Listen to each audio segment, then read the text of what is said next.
Assalamualaikum warahmatullahi wabarakatuh.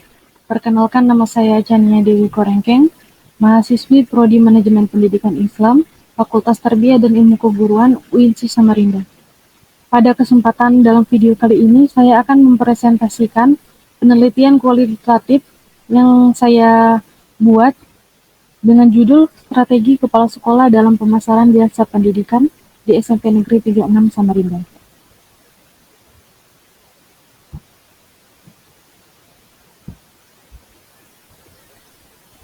Pada bab 1, pendahuluan, yaitu latar belakang, sekolah dituntut untuk dapat memasarkan sekolahnya, supaya masyarakat itu tertarik terhadap sekolah tersebut.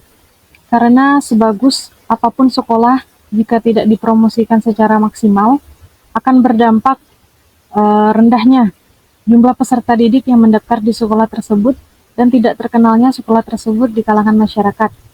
Maka dari itu, sangat diperlukan persiapan strategi pemasaran terhadap sekolah, karena keberhasilan pemasaran jasa pendidikan itu berkaitan dengan aktivitas pemenuhan kebutuhan, keinginan, serta harapan pelanggan internal dan juga eksternal.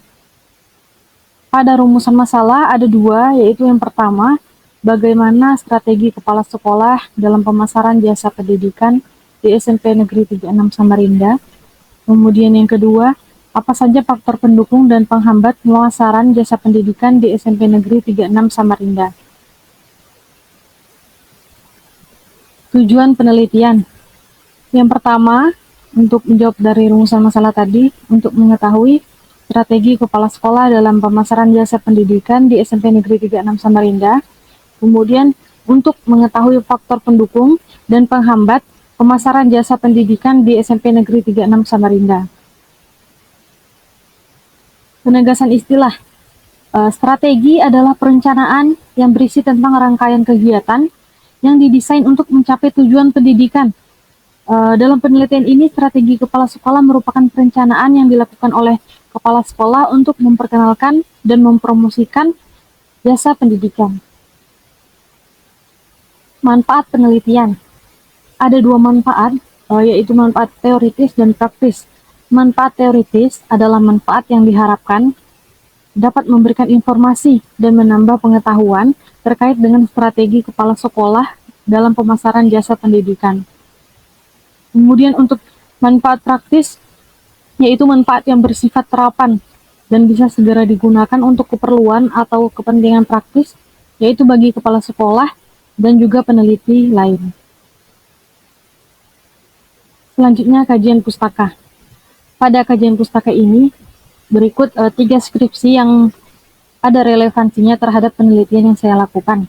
Yang pertama itu ada skripsi dari Siti Hajar Awaliyah Abidin tahun 2021, strategi pemasaran jasa pendidikan dalam peningkatan peserta didik di Madrasah Tsanawiyah atau MTS Labaika Samarinda.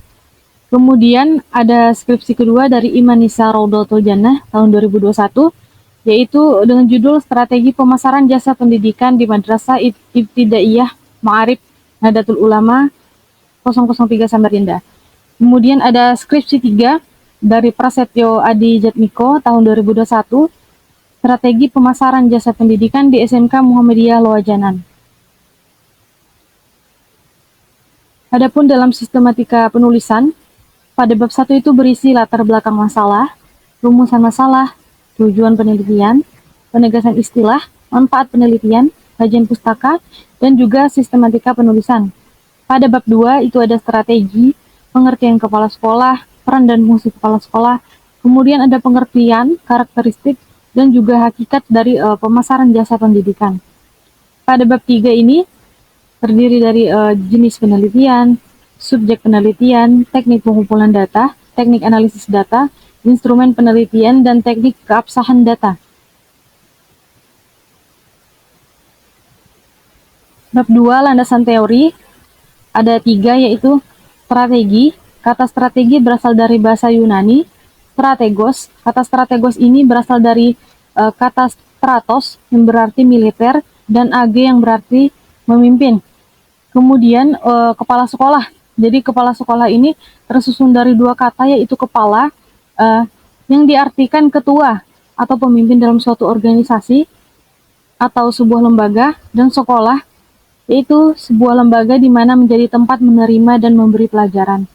Kemudian yang ketiga itu pemasaran jasa pendidikan. Pemasaran dalam konteks jasa pendidikan adalah sebuah proses sosial dan manajerial untuk mendapatkan apa yang dibutuhkan dan diinginkan melalui penciptaan, penawaran, pertukaran produk yang bernilai dengan pihak lain dalam bidang pendidikan. Selanjutnya ada pada bab 3 ini yaitu metode penelitian.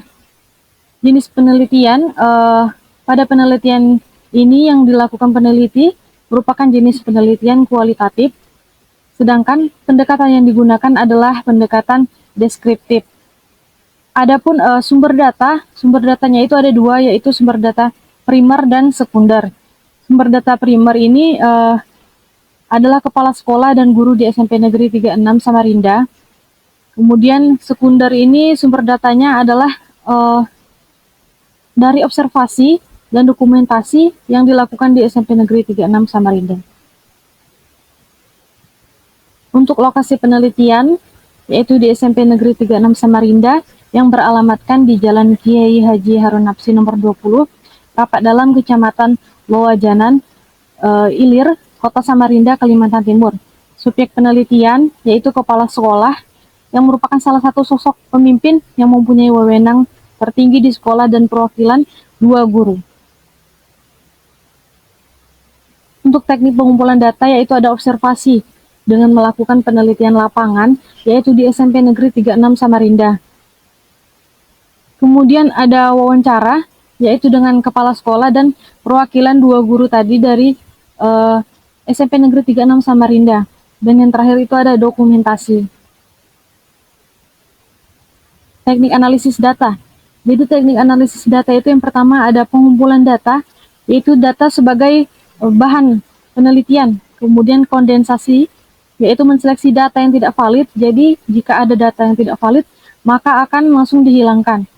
Kemudian penyajian data.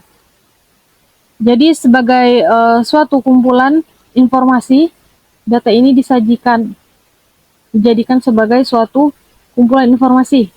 Kemudian ada penarikan kesimpulan. Jadi mencari kesimpulan sebagai jawaban dari rumusan masalah. Untuk uji keabsahan data menggunakan triangulasi sumber dan triangulasi metode. Jadi triangulasi sumber ini untuk menguji kredibilitas data yang dilakukan dengan cara mencocokkan data yang telah diperoleh melalui beberapa sumber. Kemudian untuk triangulasi metode dilakukan dengan cara mencocokkan informasi atau data dengan cara yang berbeda. Jadi peneliti bisa menggunakan metode wawancara dan observasi atau pemantauan untuk mengecek kebenarannya.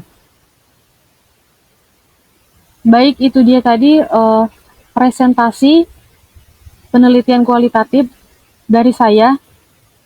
Kurang dan lebihnya saya mohon maaf. Semoga bermanfaat. Wassalamualaikum warahmatullahi wabarakatuh.